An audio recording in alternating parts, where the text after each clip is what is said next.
Good morning friends. मैं doctor B K Mishra from gastro liver hospital Swaroopnagar Kanpur. At the outset a request, ये scientific deliberation है, ये scientific channel है। मैं आपसे रिक्वेस्ट करूंगा इस चैनल को सब्सक्राइब करें, इस वीडियो को शेयर करें। आज मैं ईसोफेजियल कैंसर के इन जनरल बात करूंगा। मैं चाहता हूं कि ईसोफेजियल जो कैंसर है या खाने की नली का जो कैंसर है, it's a very common problem. मैं चाहता हूं कि खाने की नली के कैंसर के बारे में आपको अवेयर होना चाहिए, आपकी अवेयरनेस बढ़नी चाहिए, ताकि इसके जो लक्षण हैं आपकी नजर में रहें, ताकि अगर किसी को कोई इस तरह की प्रॉब्लम है तो आप वास्तव में ये उसको पहचान पाएं और उसको प्रॉपर गाइड कर पाएं। नाउ आप खाने की नली के कैंसर को देखिए। जो ईसोफेगस है या फूड पाइप है वो खाने की नली है, यानी यहां से लगा के यहां तक का जो पोर्शन है ये खाने की नली है।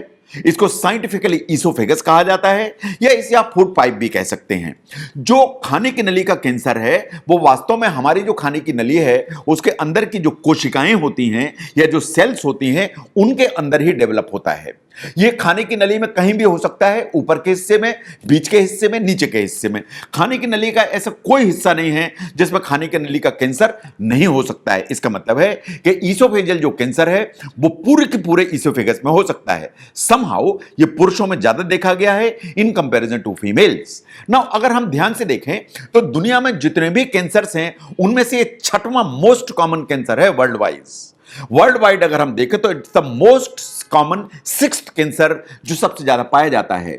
ये अलग अलग जो लोकेशंस हैं उनमें जो है इसका इंसिडेंस कम हो सकता है, इनका ज्यादा हो सकता है। अगर हम इंडिया को ही देखें तो साउथ इंडिया में इसका इंसिडेंस कम है, जबकि नॉर्थ इंडिया में ऊपर की तरफ कश्मीर उस तरफ का जो एरिया है उसमें इंसिडेंस ज्यादा है। तो कुछ एरियाज ऐसे हैं जिनमें इंसिडेंस हमेशा ज्यादा की तरफ होता है। ये पूरा का पूरा एरिया है जो कश्मीर है, पाकिस्तान है, अफगानिस्तान है, ईरान है, जो ऊपर की तरफ का एरिया है, इसमें समहाउ जो खाने की नली का कैंसर है या ईसोफेजियल जो कैंसर है उसका इंसिडेंस ज्यादा है। ये जहां तक खाने की नली के कैंसर का सवाल है, ये आपकी कुछ हैबिट्स से भी जुड़ा हुआ होता है, इन द सेंस कि आपका टोबैको का कंजम्पशन कैसा है। जब मैं टोबैको कंजम्पशन की बात करता हूं तो मैं खाने वाली टोबैको की बात करता हूं, मैं पान मसाला गुटखे की बात करता हूं, पान में जो तंबाकू है उसकी बात करता हूं, खैनी आप खाते हैं उसकी बात करता हूं, आप जो स्मोकिंग करते हैं, बीड़ी पीते हैं उसकी बात करता हूं, आप जो सिगरेट पीते हैं तो उसकी बात करता हूं। इसका मतलब यह है कि टोबैको किसी भी फॉर्म में जब आप इस्तेमाल करते हैं तो आपके खून में निकोटीन जाता है। ये जो निकोटीन है basically is responsible for oesophageal cancer, ये आपको समझने की जरूरत है। इसलिए टोबैको किसी भी हाल में किसी भी रूप में आपको रिकमेंडेड नहीं है। नाउ और कुछ फैक्टर्स हैं जो एसोसिएटेड माने जाते हैं। Obesity is one. मोटापे के साथ ऐसा देखा गया है कि समहाउ कैंसर ईसोफेगस का इंसिडेंस ज्यादा है। ऐसे ही कुछ न्यूट्रिशनल हैबिट्स हैं, कुछ न्यूट्रिशनल डेफिशिएंसीज भी हैं जिसके चलते जो खाने की नली का जो कैंसर है या ईसोफेजियल कैंसर है उसका जो इंसिडेंस है वो हमेशा ज्यादा होता है।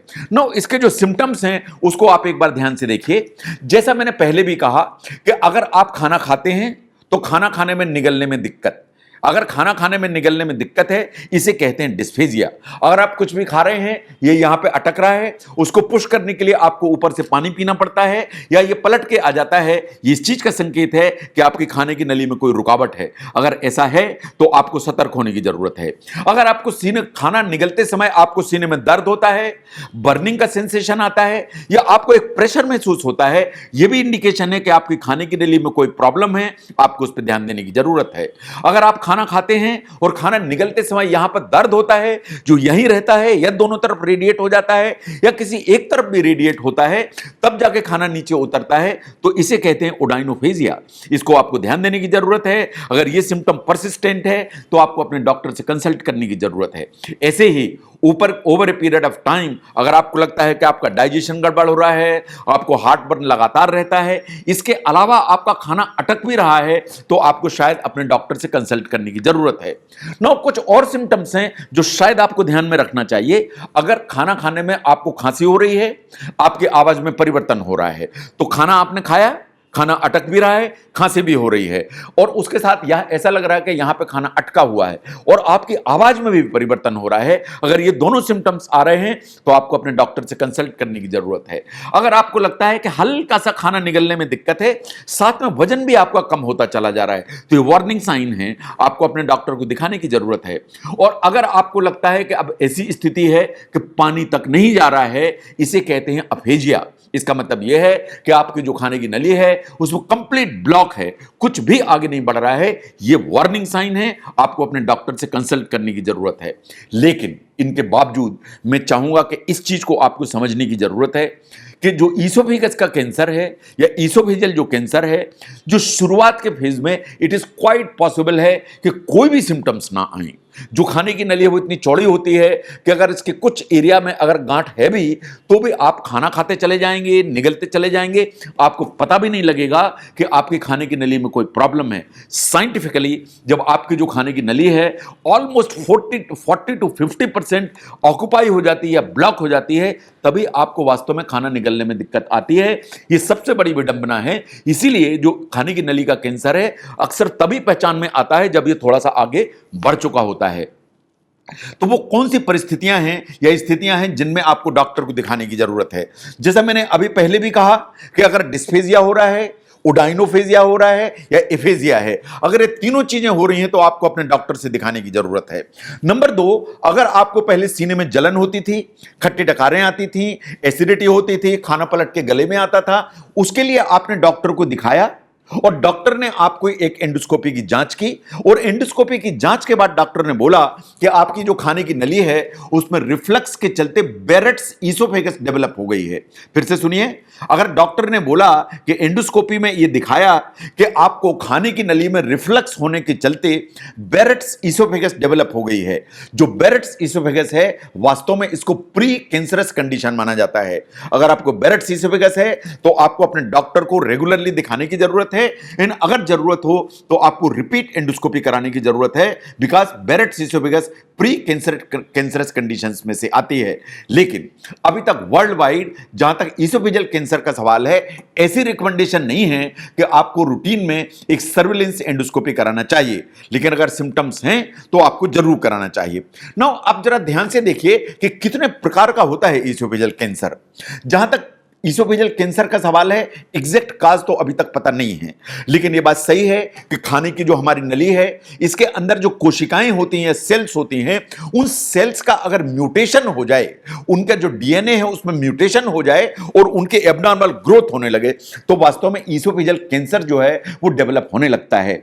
इस म्यूटेशन के चलते ये जो सेल्स हैं ये ग्रो होने लगती हैं, ये डिवाइड होती हैं आउट ऑफ अपने ही तरह से डिवाइड होना चालू हो जाती हैं, एंड धीरे धीरे गांठ बना लेती हैं या ट्यूमर बना लेती हैं। और ये जो ट्यूमर है वास्तव में खाने की नली के अंदर ग्रो करता है और खाने की नली की दीवार और आसपास के एरिया में भी ग्रो करता चला जाता है। इसका मतलब ये ल्यूमन में भी ग्रो करेगा और आसपास के स्ट्रक्चर में भी ग्रो करेगा। दैट्स हाउ ये पूरी की पूरी जो प्रॉब्लम है क्रिएट करता है।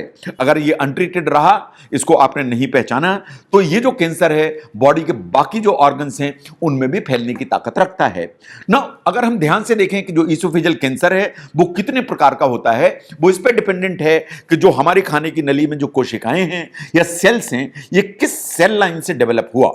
अगर ये वहां से डेवलप हुआ तो जो सेल लाइन है जैसे कॉलमनर सेल से डेवलप हुआ तो एडिनोकार्सिनोमा होगा। अगर ये स्क्वेमस सेल से डेवलप हुआ तो ये स्क्वेमल सेल कार्सिनोमा होगा। इन बहुत सारे दूसरे भी प्रकार के कैंसर्स हैं जिनके बारे में हम बात करेंगे। तो जो सेल का प्रकार है जहां से ये कैंसर डेवलप हुआ, वास्तव में वो इसका प्रकार डिटरमाइन करती है कि किस तरह की कोशिका थी, उससे कैंसर डेवलप हुआ।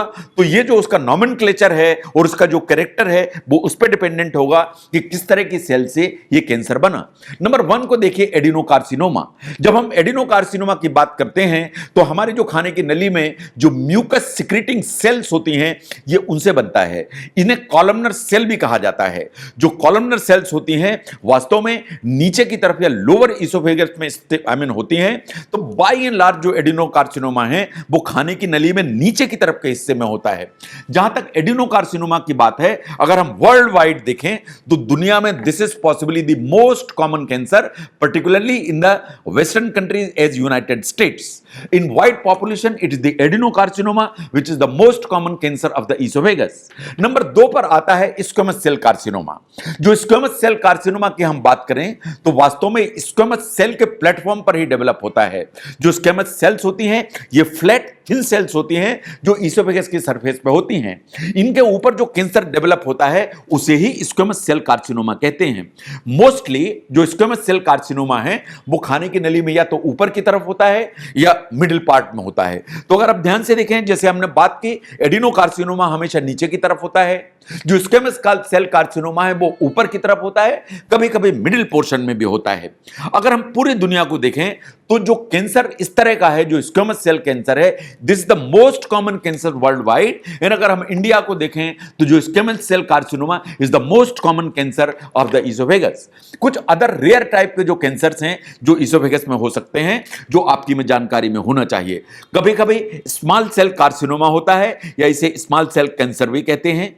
कभी सार्कोमा डेवलप हो सकता है ईसोफेगस में, इसे कहते हैं ईसोफेजियल सार्कोमा। कभी लिम्फोमा डेवलप हो सकता है, it is not very common. कभी मेलेनोमा डेवलप हो सकता है इन द ईसोफेगस। एंड कभी कभी कोरियोकार्सिनोमा में फीमेल्स में देखा गया है, but these are rare cancers. The most common cancers जो देखे जाते हैं they are basically adenocarcinoma and squamous carcinoma. ये देखने की जरूरत है कि in the wide population in the western countries, particularly US, it is the adenocarcinoma जो सबसे कॉमन है। जो एडिनोकार्सिनोमा है डोमिनेंटली खाने की नली में नीचे के हिस्से में पाया जाता है। जो नंबर 2 जो वर्ल्ड वाइड सबसे कॉमन है, that is the squamous cell carcinoma, जो मोस्टली ऊपर की तरफ एंड बीच की तरफ होता है। जो स्क्वेमस सेल कार्सिनोमा है is the most common oesophageal cancer in India. जहां तक इंडिया का सवाल है वो स्क्वेमस सेल कार्सिनोमा ही सबसे कॉमन है। तो अगर आप समझते हैं कि खाने की नली के जो कैंसर हैं उनके प्रकार को समझने में, उनके जनरेशन को समझने में ये वीडियो आपको हेल्प करता है तो इसको जरूर शेयर करें। मैं doctor VK Mishra from gastro liver hospital, Swaroopnagar, Kanpur. Thank you.